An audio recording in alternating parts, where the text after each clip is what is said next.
왜가 아닌 어떻게 삶이라는 제목으로 말씀 전하도록 하겠습니다. 우리 옆 사람과 인사할까요? 인사할 때 이렇게 어깨를 잡고 흔들면서 인사합시다. 네. 일어나.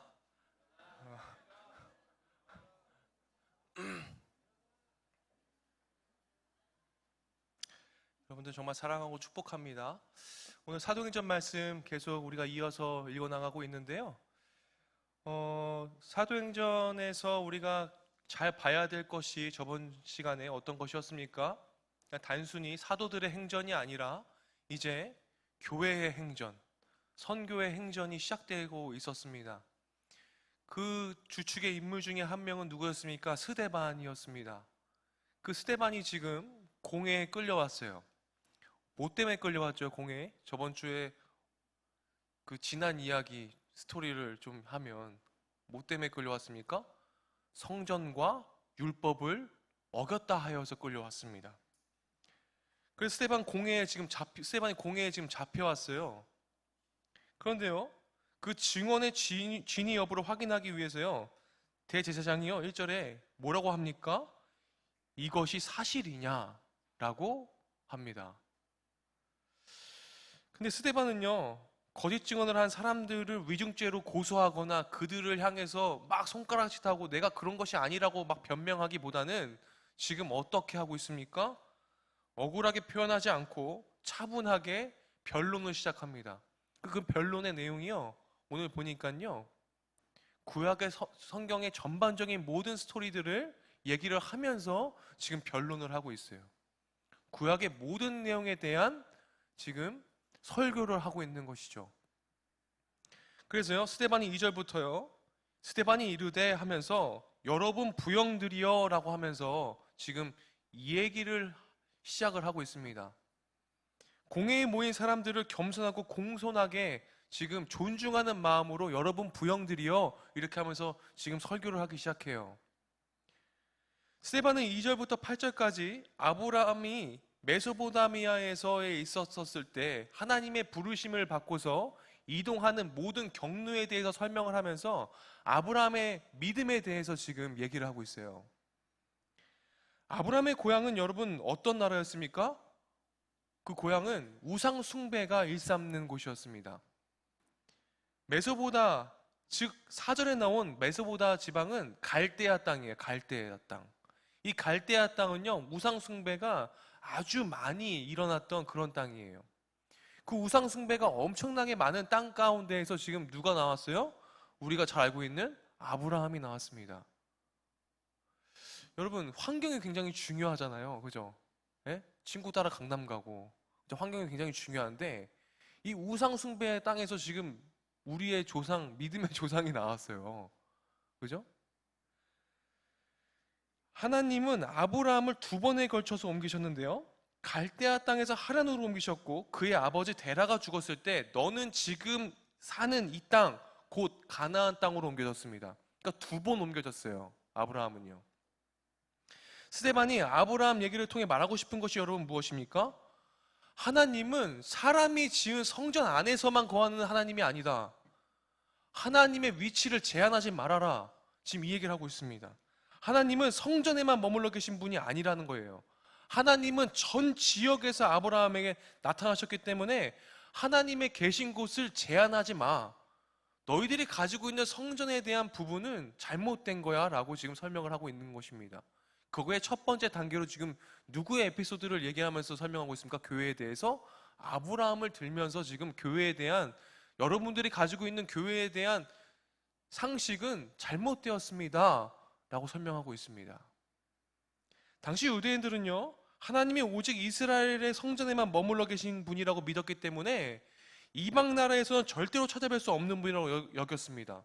그렇지만 여러분 분명히 생각해야 할 것은, 여러분 예루살렘 성전, 또 솔로몬 성전, 거슬러서 솔로몬 성전, 다 성전을 지을 때 여러분 하나님께서 미리 성전을 준비하고 계획하신 모든 상황 가운데서 여러분 유대인들만, 아니면 예루살렘인들만, 이스라엘 백성만 그 성전을 짓기에 타당하지 않았습니다.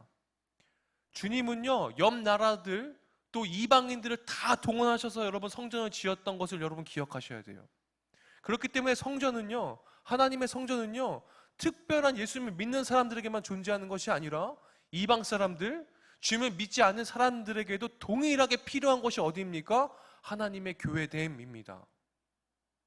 그러니까 지금 이 창조교회는 창조교회 교인들을 위해서만 존재해야 될 곳이 아니라 누굴 위해 존재하는 것이에요? 하나님 믿지 않는 사람들에게도 동일하게 존재하고, 그 교회는 필요하고 예수님을 필요한 곳이 바로 교회입니다. 그것을 지금 얘기하고 있는 거예요. 근데 지금 이 사람들은 지금 어떤 상황 가운데 있어요? 성전을 우상화하고 있어요. 그 성전을 우상화하는 제일 첫 번째 단계가 무엇입니까? 나의 교회, 우리들만의 교회라는 생각을 가진 것부터가 출발이 돼요. 그것으로부터 성전의 우상화가 시작됨을 여러분 조심하시고 경계하셔야 합니다. 교회는 분명히 모든 세상의 모든 사람, 모든 인류를 위해서 필요한 곳이 교회예요. 그래서 창조교회에 정말 좀 처음 보는 사람이 왔는데, 그럼 그 사람을 어떻게 해야 돼요? 우리는 환영하고 격렬하게, 가족같이 이렇게 해야 돼요. 그죠? 그 사람을 경계하면 안 된다는 것이죠. 그러한 이유로요, 스데반이 지금 하나님은 인간이 만든 성전 안에만 계신 분이 아니라고 하자, 스데반이 신성 모독죄로, 성전 모독죄로, 율법을 거스르는 죄로 지금 공회 앞에 놓여지게 된 것 아니겠습니까? 그래서 3절에 아브라함이요, 보면요, 여러분 3절 말씀 잘 따라와 보세요. 아브라함에게 주님께서 사명과 소명을 부여해 주세요. 이르시되 네 고향과 친척을 떠나 내가 내게 보일 땅으로 가라 하시니, 아브라함을 만나서 주님께서 부르심에, 그 부르심은 뭐였습니까? 네 고향과 친척을 떠나 내가 내게 보일 땅으로 가라는 것이 하나님의 부르심이었어요. 그렇죠? 이것이 하나님이 아브라함을 부르신 이유예요. 그 부르심이에요. 떠나라는 거예요. 그런데요, 5절 말씀 함께 볼까요? 5절 말씀? 5절 말씀을 보니까요, 그렇게 했습니다. 그 부르심에 응답했습니다. 그러나 여기서 발붙일 만한 땅도 유업으로 주지 아니하시고, 분명히 여러분 아브라함이요, 하나님의 부르심에 응답했어요. 그 고향과 친척과 아베의 집을 떠났어요. 떠났습니다. 그런데 떠난 결과는 무엇입니까? 아브라함이 발 붙일 만한 땅이 하나도 없었어요. 여러분 한번 생각해 보세요.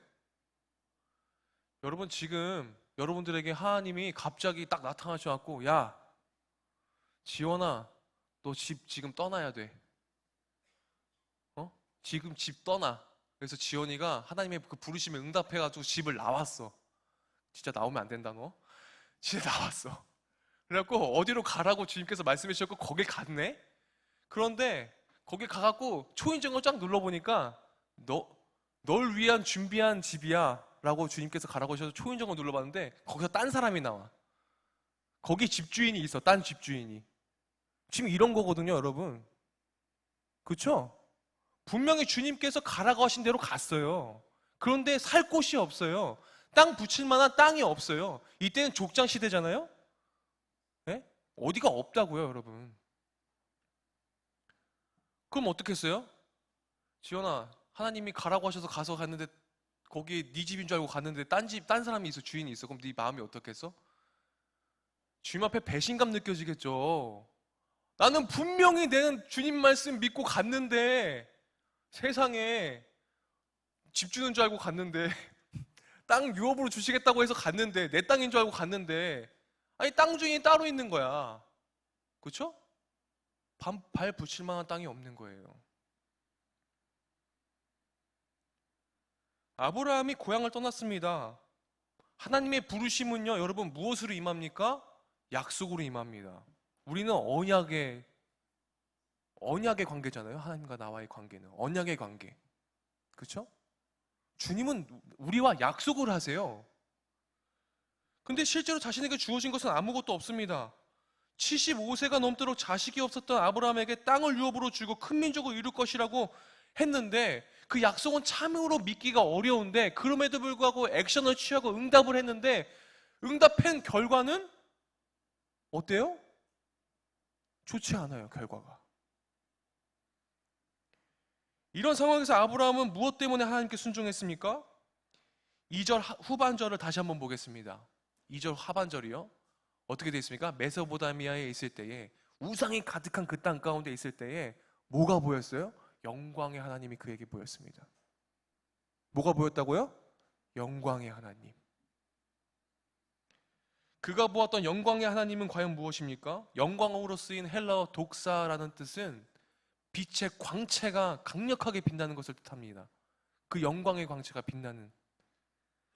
그럼 구약에서는요, 그 독사, 영광은요, 여러분 어떻게 돼요? 하나님의 임재, 이런 뜻을 갖고 있어요. 하나님이 부르시면요, 그곳은 하나님이 임재하시는 곳이잖아요.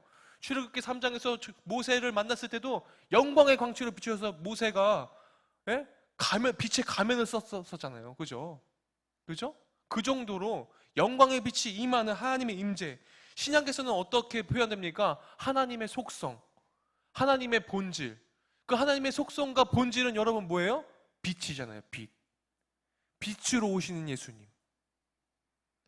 그 본질은요, 히브리서 1장 3절에 말하는 영광의 광채, 즉 빛입니다. 빛. 하나님의 속성은요, 빛이에요. 그래서 어떻게 됩니까? 그 빛은, 그 빛의 속성은 뭐예요? 뭐를 하는 역할입니까? 빛이 어둠을 물러가게 해요. 그 빛은 우리의 마음의 근심과 두려움을 떠나게 만듭니다. 그리고 그 빛이 우리의 삶을 어떻게 합니까? 인도합니다. 그 빛만이 우리들을 인도해요. 그 빛의 실체의 말씀은 어디에 나와 있습니까? 시편 119편 105절 말씀, 우리 너무나 잘 아는 말씀인데 우리 하나님의 말씀 함께 다 같이 선포합시다. 다 같이 읽겠습니다. 주의 말씀은 내 발의 등이요 내 길에 빛이니이다. 한 번 더 읽겠습니다. 주님의 말씀은 내 발의 등이요 내 길에 빛이니이다. 그렇죠? 이것이 주님의 본질, 속성이잖아요. 근데요, 이 빛은요 어떻습니까? 주님의 말씀은 내 발의 등이요 내 길의 빛이에요. 그건 뭐예요? 말씀이신 예수님 자체가, 이 말씀 자체가 빛이라는 겁니다. 우리가 빛에 거하는 인생이 되려면 어떻게 됩니까? 말씀 가운데 거해야 되는 거예요. 그래서 오늘 로비에 생명의 삶 다들 정기 구독 신청하시기 바랍니다. 말씀 가운데 부스 잘 만들어져 있잖아요. 다들 구독 신청하시고 빛의 길을 잘, 생명의 삶 잘 하시면서, 자, 그래서 아브라함이요 그 빛이신 그 하나님의 말씀을 따르기 위한 것을 그대로 했어요. 창세기 12장 4절 말씀 다 같이 읽어볼게요. 하나님이 부르심에 있었을 때 아브라함이 어떻게 했습니까? 4절 말씀 다 같이 읽겠습니다. 이에 아브라함이 여호와의 말씀을 따라갔고, 그렇죠? 뭘 따라갔어요? 여호와의 말씀을 따라갔고. 다른 걸 따라간 게 아니에요. 하나님의 말씀을 따라가는 인생이었습니다. 아브라함도. 그 시작이 어때요? 그 아브라함이 믿음의 조상이 될 수 있었던 그 믿음의 시작은요, 하나님의 말씀을 따라갔고부터 시작했습니다. 말씀의 빛이 아브라함을 사로잡았기 때문에, 그 영광의 하나님을 보았기 때문에 아브라함은 순종할 수밖에 없었을 것입니다. 그렇다면 그리스도인의 순종은 어떤 순종입니까? 그리스도의 순종은요, 여러분, 말씀을 따르는 삶이 곧 순종입니다. 말씀을 따르는 삶이 곧 순종이에요. 그리고 그 순종을 통해서 교회가 시작되었습니다. 마찬가지로 우리에게 문제의 파도가 언습해오거나 혹은 나의 경험과 지식으로는 절대로 해결되지 않는 상황에 있을지라도 우리가 말씀을 따르면 그 말씀이 우리의 길이 되고 문제를 넘어설 수 있는 디딤돌이 되어줍니다. 그 고백을 하는 친구들도 여기 있더라고요. 네. 목사님이 나눠보니까 있더라고. 그렇다면 말씀을 따르는 것이 구체적으로 무엇입니까? 이걸 얘기해 봅시다. 말씀을 따르는 것은 도대체 무엇이에요, 여러분? 두 가지로 얘기할 수 있을 것 같아요. 그것은 순종과 신뢰의 삶입니다. 순종과 신뢰의 삶. 여러분, 우리는요, 자신의 능력으로 할 수 있는 하나님의 뜻에는 철저히 순종해야 합니다. 그렇죠? 철저히 순종해야 돼요. 근데 자신의 능력으로 할 수 없는 하나님의 뜻에는요, 한없이 신뢰해야 합니다. 다시 한번 짚어볼까요? 아브라함은요, 부르심을 받고 그 하나님의 약속의 응답을 받았고, 그래서 그 땅으로 갔는데 결과는 어떻다고요? 결과는 안 좋았어요, 사실. 그런데요, 여러분, 아브라함이 여기서요, 어, 나 하나님의 약속을 그 하나님의 부르심에 응답해서 갔는데 주님은 나한테 약속을 안 지키시네? 하고서 했다면 지금의 믿음의 조상은 없을 거예요. 그쵸? 근데 분명히 그 말씀을 따라갔는데 내가 발붙일 만한 땅이 없었는데도 불구하고 아브라함의 모습은 어떻습니까? 끝까지 신뢰했습니다. 지금 눈에 보이는 현상에만 그냥 거기서 반응하고서 주님의 말씀을 따랐더니 형편이 없더라 라고 했으면 지금의 믿음의 조상은 없다니까요. 눈앞에 보이는 이 현상, 내가 경험한 지금 이 현상, 이것에 머무르지 않고 어떻습니까? 끝까지 그 약속을 신뢰하며 나아가는 아브라함의 모습을 우리가 본받아야 됩니다. 그때에 교회가 시작됩니다. 그때에 몸된 교회, 각 개인으로 부르신 교회가 시작돼요. 여러분들의 캠퍼스에서, 여러분들의 직장에서, 가정에서 눈앞에 보이는 현상을 딱 보면서 주님의 신뢰가 무너지면요, 여러분 그 교회는 무너지는 거예요. 그런데요, 교회의 시작은 어떻습니까? 그 부르심에 응답하고 그 응답에 순종하고 그 응답의 결과가 형편없을지라도 그것에 신뢰할 때에 그때의 교회가 시작이 되는 것입니다. 그런데 여러분, 우리가 신앙생활을 하면서 우리가 어쩔 때 교회를 무너뜨리게 돼요?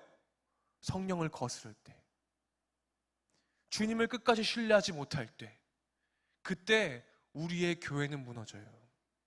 가정의 교회도 무너지고요, 직장에서의 교회도 무너지고요, 캠퍼스에서의 교회도 무너집니다. 순종과 신뢰의 삶에 여러분 실천하시고 그런 신앙생활을 따를 때, 말씀을 따르는 삶이 시작될 때, 그 신뢰가 시작될 때 여러분들 개개인의 교회가, 여러분들의 삶의 예배가 삶이 될 때 그때 교회가 시작돼요. 말씀을 따를 때 그 빛이 나를 사로잡아서 믿음의 길을 가게 만듭니다. 여러분 끝까지 신뢰하시는 신앙의 성숙의 길을 걸어가시길 소망합니다. 여러분 좌절하지 마십시오. 끝까지 여러분 주님 사랑하시고 끝까지 주님 신뢰하셔야 돼요. 눈앞에 보여지는 현상과 나의 경험과 이런 것들로 인하여서 여러분 현혹되어서 얼마나 많이 무너지십니까?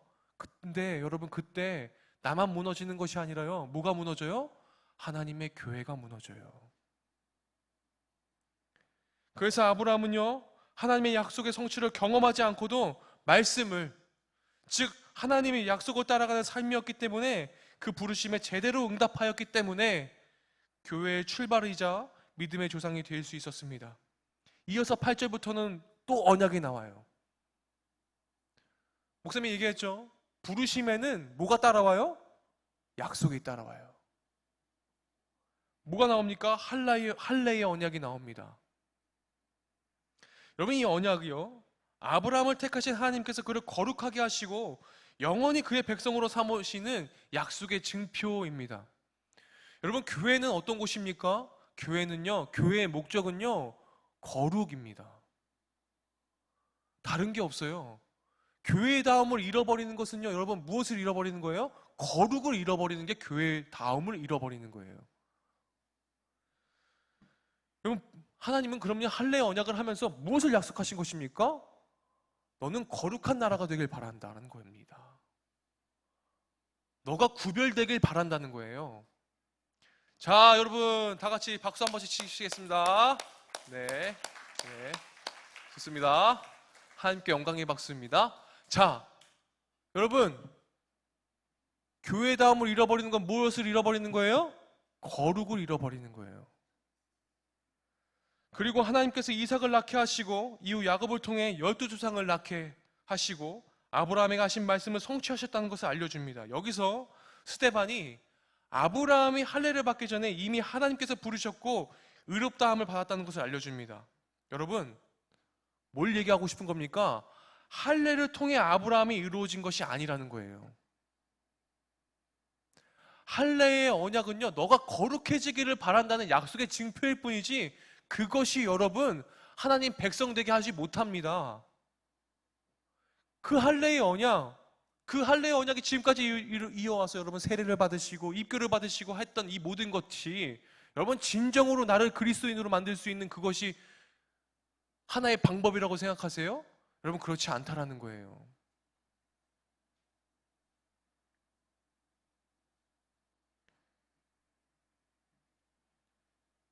그런데 여러분 지금 이 시대 때에 스데반이 얼마나 안타까우면요, 유대인들은 할례를 통해 의로워진다고 여겼기 때문에, 할례만 받으면 구원받을 수 있다라고 생각했기 때문에, 그 사람들 때문에 할례의 언약 속에 임하신 하나님을 본질로 삼기보다 할례 자체만을 본질로 여기며 자신들의 특권이라고 생각하며 살아왔기 때문에 지금 이렇게 얘기하고 있는 것입니다.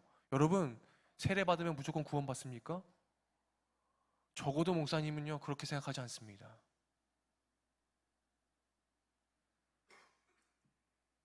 세례는요 여러분, 입교는요 여러분, 주님과 여러분들과의 약속일 뿐이죠. 근데 여러분 그 약속을 지키셔야지요. 어떤 약속입니까? 내가 거룩해지고자 하는 약속. 그렇죠?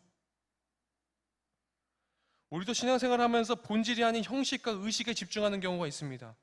신앙생활을 오래 하고 직분이 있고 대를 잇는 신앙가정이고 또 봉사를 한다는 등 이런 현상들을 신앙의 척도와 성숙으로 여기는 부분이 있습니다. 저도 여러분 세례받았고 입교받았고 4대째 기독교 집안입니다. 그럼 제가 신앙생활 안 하면 신앙생활 안 해도 저 천국 갑니까? 저 못 가요. 저 예수님 없으면 못 갑니다.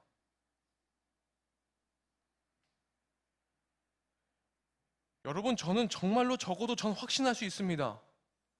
여러분 신앙의 성숙은요 신앙의 연수와 비례하지 않습니다. 여러분 아무리 예수님 오래 믿고 믿는다고 말하고 교회 열심히 다녀도 여러분 신앙의 성숙이 그것을 내가 신앙의 성숙으로 그것이 이끕니까? 그렇지 않다니까요. 나를 신앙의 성숙으로 이끄는 것은 도대체 무엇입니까?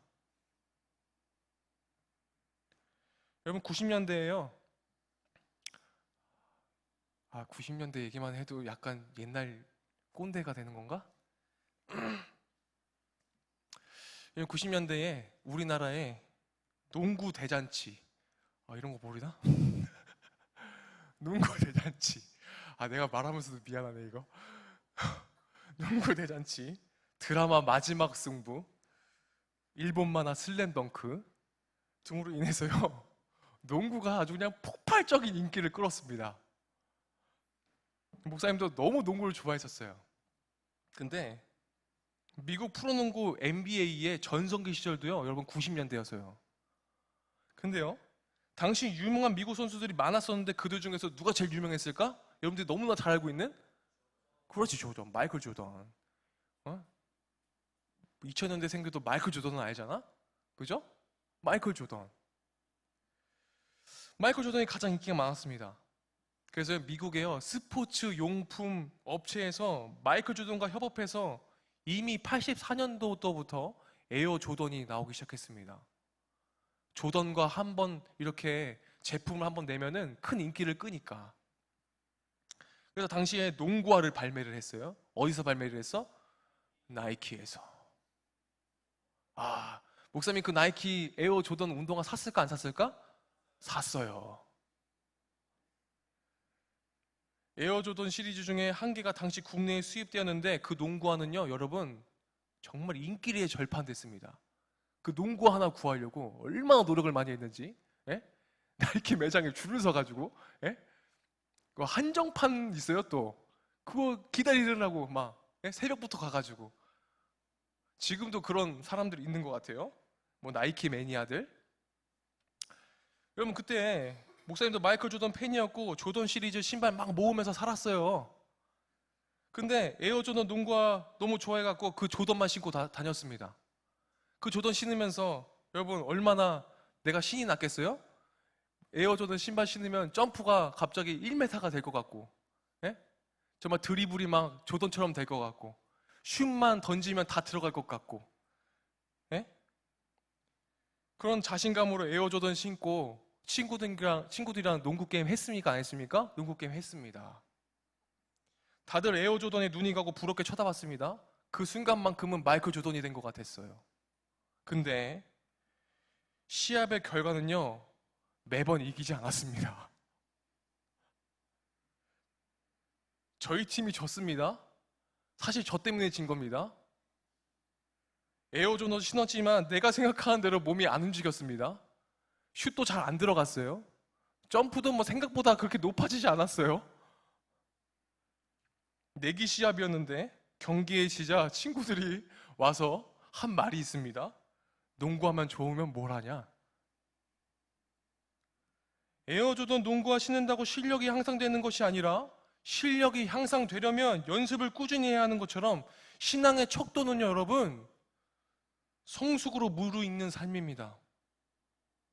신앙도요, 여러분, 연습이 필요해요. 내 신앙이 잘하려면 연습이 필요해요. 뭐만 갖춰지면 뭔가 신앙의 성숙이 막 되는 게 아니라는 거죠. 다시 말하면 여러분, 우리의 삶이 예배가 되고 예배가 삶이 되는 나의 언행, 나의 행동 이런 거 하나하나가 여러분 연습이 필요하다라는 겁니다. 직장과 가정이 교회가 되어야 되잖아요. 그래서 그리스도인답게 말과 행동을 하기 위해서는요, 여러분 뭐가 필요해요? 연습이 필요해요.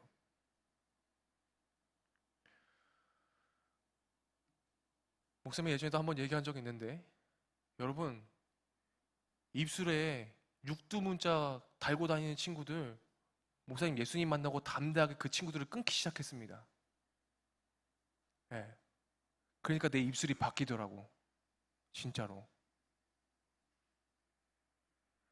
여러분, 그리스도인이라는 농구화를 신었다고 해서 그 자체가 성숙한 그리스도인이 되는 것이 절대 아닌 것처럼 우리는요, 여러분, 세례받았다고 해서 진정한 그리스도인이 되지 않습니다.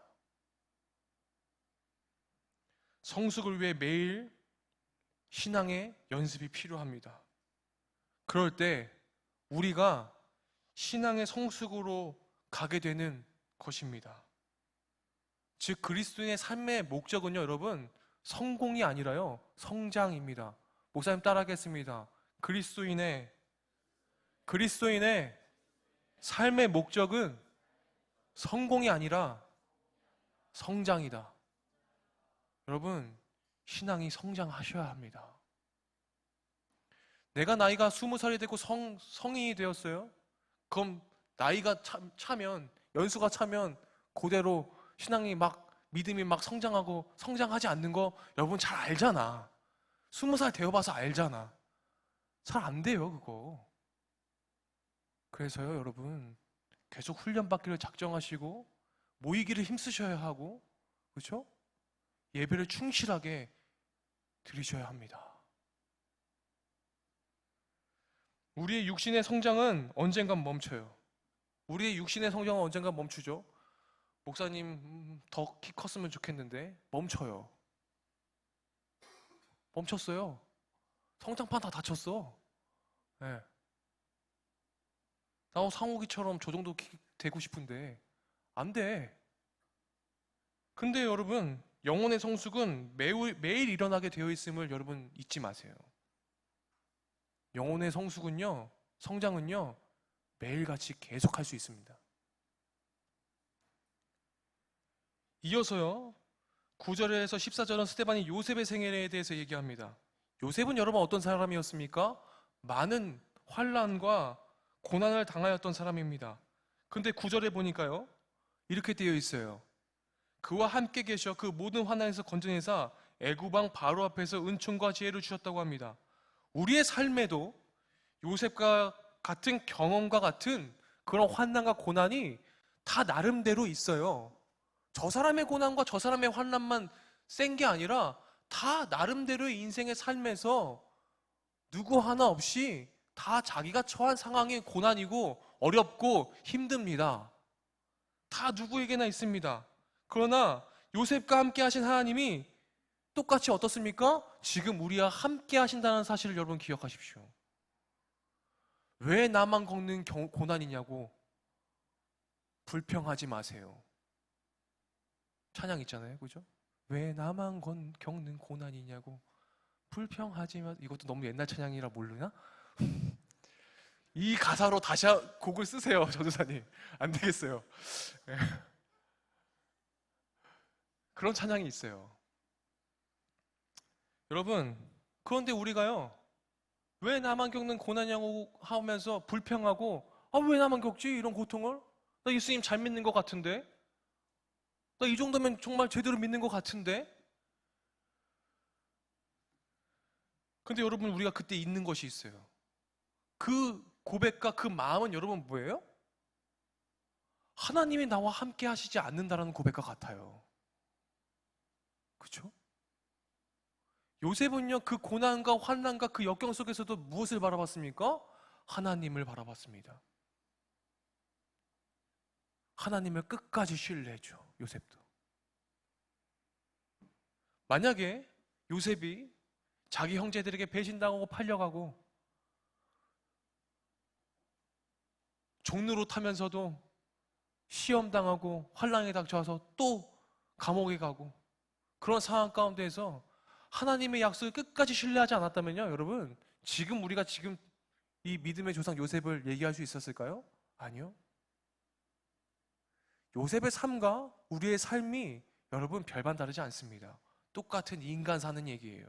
그런데 요셉과 우리가 다른 건 뭐예요? 요셉은 끝까지 하나님의 약속을, 그 부르심을 끝까지 신뢰했고 우리는 그러지 못한다라는 것입니다. 생각해 봅시다. 요셉이 애굽 왕 바로 앞에 있을 때 얼마나 두렵고 떨렸겠습니까? 우리 인생에서 애굽 왕 바로와 같은 문제가 얼마나 많습니까? 그 큰 문제가 얼마나 많이 다가옵니까? 우리가 견딜 수 없는 그 두려움의 문제들이 얼마나 우리들에게 닥쳐옵니까? 그렇지만 그 두려움과 내가 경험해야 할 그 현상에 집중하는 것이 아니라 나와 함께 하시는 하나님을 끝까지 신뢰하는 여러분들이 되길 소망합니다. 그때에 하나님은 그 위기를 넘길 수 있는 은총과 지혜를 우리에게 주실 것입니다. 여러분, 그 은총과 지혜를 여러분 구하십시오. 그래서 우리는 하나님의 말씀을 따라가며 순종하고 신뢰해야 합니다.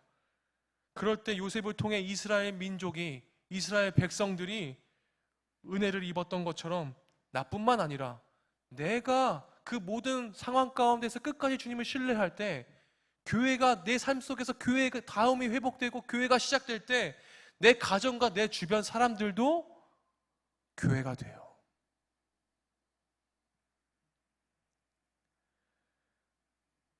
마지막입니다. 15절 16절인데요. 야곱과 조상들의 죽음과 장래에 대한 언급으로 지금 이 족장 시대에 지금 7장 전부를 다 목사님이 설교하고 싶지만 여러분들을 더 은혜롭게 하기 위해서 1절부터 16절까지 말씀을 전하고 있는데, 자, 족장 시대의 마지막 얘기예요. 16절이 어떻습니까? 세겜 땅은요, 여러분, 어떤 땅이에요? 아브라함이 하나님을 위하여 최초의 제단을 쌓았던 곳입니다. 하나님께서 그 땅을 아브라함과 그 후손에게 주시겠다고 약속해 주셨는데, 따라서 세겜 땅은 어떤 땅이에요? 또 하나님의 부르심의 약속의 땅이에요. 하나님의 부르심에 뭐가 같이 따라와요? 하나님의 약속이. 아브라함과 야곱, 요셉은 하나님께서 약속하신 땅을 바라보며 믿음으로 산 사람들이었음을 말하고 있는 것입니다. 하나님의 약속의 땅 세겜을 바라봤습니다. 아브라함부터 요셉에 이르기까지 이들의 삶의 여정의 주체는요, 하나님이었어요. 하나님은 본문에 나온 이들을 각자의 땅으로 보내셨고 그 땅에서 해야 할 일들을 알려주셨습니다. 여러분, 부르심은요 소명이고 보내심은 사명입니다. 따라하겠습니다. 부르심은 소명이고 보내심은 사명입니다. 내가 보냄받은 사명의 길에 대개 우리의 사명 앞에 우리는요, 내가 보냄받으면요, 우리는 무슨 질문을 하게 돼요? 그리스도인은요, 질문해야 돼요. 맞아요. 그런데 이런 질문을 하면 안 됩니다. 우리가 보냄받은 사명의 길을 걸어갈 때 우리는 이렇게 질문해요. 왜를 많이 붙여요, 그 질문에. 왜 저런 사람을 감당해야 돼요, 주님? 저 왜 이런 곳에 보내셨어요? 내가 왜 이런 사람을 감당해야 되죠? 이곳에서? 왜 이런 병과 왜 이런 자녀를 주셨습니까? 왜 이곳에 나를 보내셔서 왜 이런 것들을 경험하게 하십니까? 왜 나만 억울하게 손해보고 참아야 합니까? 왜 나를 이곳에 보내셨습니까? 왜라는 질문을 많이 합니다. 그 보내심에. 여러분, 그런데요, 그건요, 여러분, 주님을요 끝까지 신뢰하지 못하는 사람들의 질문입니다. 왜라는 질문은요, 사명 앞이 아니라 소명 앞에 붙여야 될 질문이에요. 소명은 뭐예요? 소명은 부르심이잖아요. 날 보내신 사명에 왜라는 것을 붙이지 마세요. 소명이라 날 부르심에 대한 부분에 있어서 왜를 붙이세요. 그럼 어떻게 되겠습니까? 더럽고 죄 많은 나를 왜 구원하셨습니까, 주님? 왜 날 구원하셨죠? 그런 질문하세요. 주님, 가슴에 못 박은 나를 왜 붙잡고 계십니까? 이기적인 나를 왜 주님 또 왜 나를 부르셔서 왜 나를 회복시키십니까? 주님, 연약한 나를 왜 사용하십니까? 왜 나를 사용하세요? 소명에는 왜를 붙여서 고백해보면 사명 앞의 질문은 왜가 아닌 뭘로 바뀝니까? 어떻게로 바뀝니다. 자녀에게, 배우자에게 어떻게 해야 하나요? 미래의 배우자를 위해서 기도해야 하려면 어떻게 해야 하나요, 주님? 나의 미래의 직장을 위해서는 내가 지금 어떻게 해야 하나요? 주님, 저에게 맡겨주신 사람들 내가 어떻게 도와주면 되나요? 상황이 어렵고 힘들지만 주님, 제가 어떻게 감당하면 될까요? 여러분, 사명에는 어떻게 질문을 하셔야 됩니다. 그럴 때 우리 주님은 주신 사명, 소명, 나에게 주신 그 땅, 내가 거할 그 처소, 그곳을 교회로 바꿔주십니다.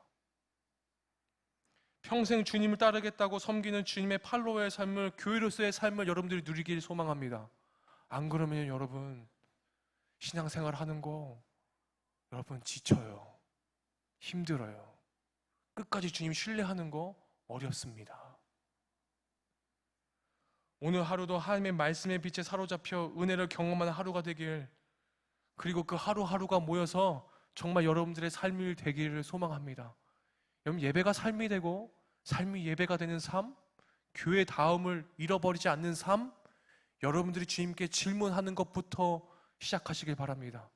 왜가 아니라 어떻게의 질문을 하시면서 참된 그리스도인의 삶을 이루어 가시길, 그래서 여러분들의 삶의 교회다움을 잃어버리지 않는 여러분들 한 명 한 명이 주님의 신실한 교회가 되시길 간절히 축원드립니다.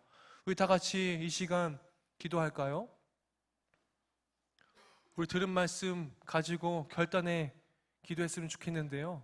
하나님, 제가 주님 교회다움을 잃어버리지 않게 원합니다. 그 말씀이신 주님, 그 빛의 길을 잘 따라가는 그런 하나님 예배자 되길 원합니다.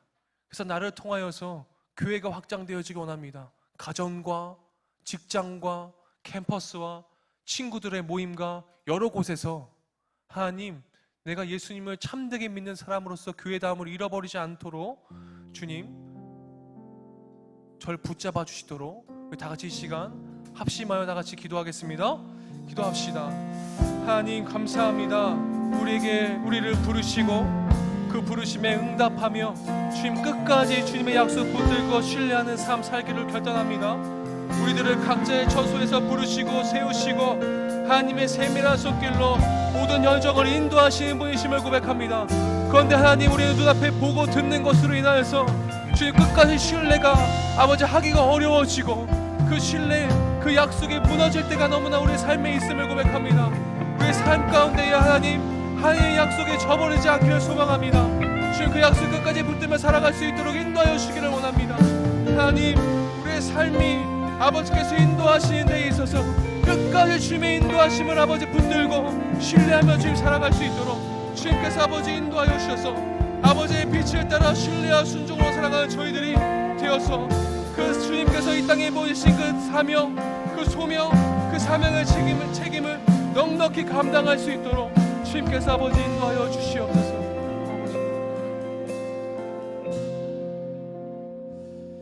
하나님, 오늘의 말씀을 보게 되면 아브라함부터 요셉 각자의 처소에서 부르심으로 말미암아 주님께서 세우시고 하나님의 세밀한 손길로 그들의 삶을 여정을 인도하셨던 것을 보게 됩니다.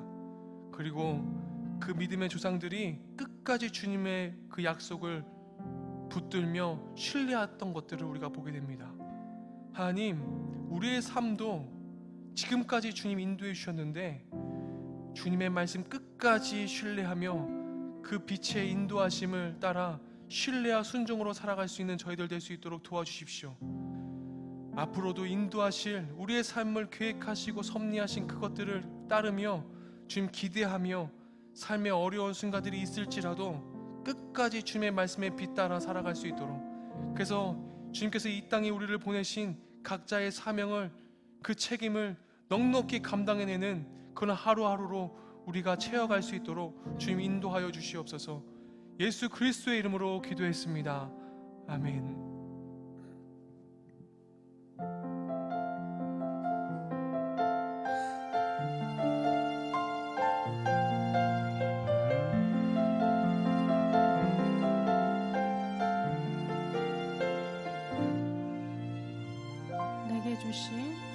내게 주신 모든 것 주께 감사드리며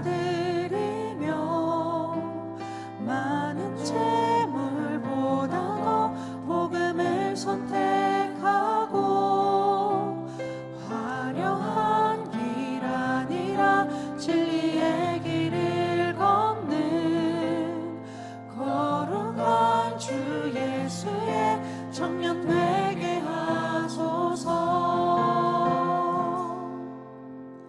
불의로 얻는 복은 불강히 포기하고 하나님 보시기에 정결한 그릇 되어 이 땅에 날 보내신 하나님의 뜻대로 주 영광 위에 사는 청년 되게 하소서.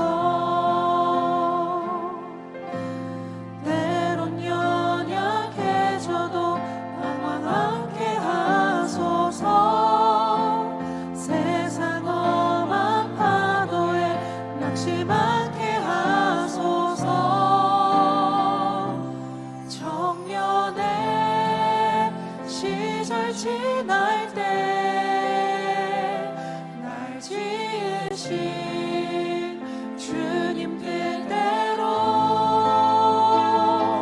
하나님 예배하는 삶, 복음을 전하는 삶, 그렇게 살길 기도합니다. 우리 함께 그 자리에서 일어나서 2절로 이 기도를 찬양으로 올려드리겠습니다.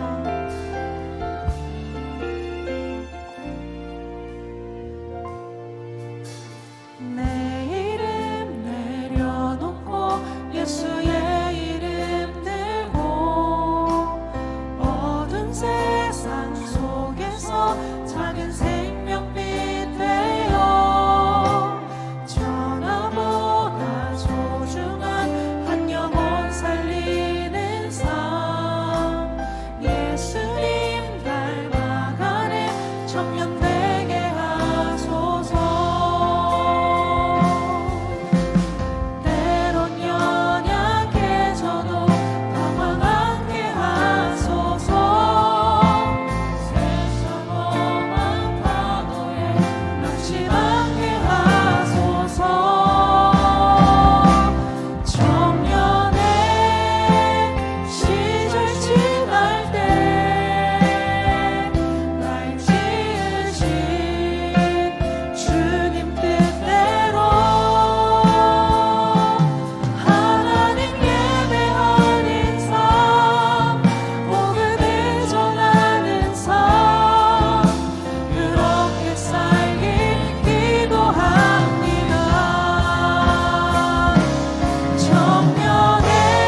하나님이 그를 거기서 너희 지금 사는 이 땅으로 옮기셨느니라. 그러나 여기서 발 붙일 만한 땅도 유업으로 주지 아니하시고 다만 이 땅을 아직 자식도 없는 그와 그의 후손에게 소유로 주신다고 약속하셨으며,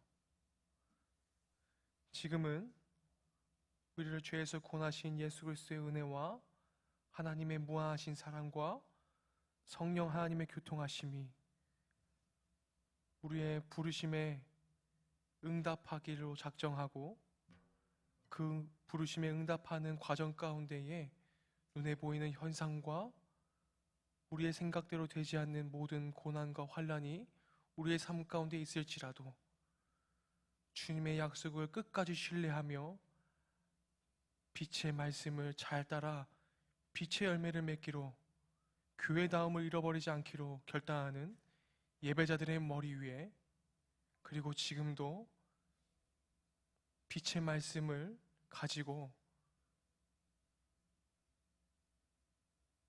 아버지의 말씀을 전달하는 모든 복음 전달자들의 머리 위에 영원토록 함께 하시기를 간절히 축원하옵나이다. 아멘.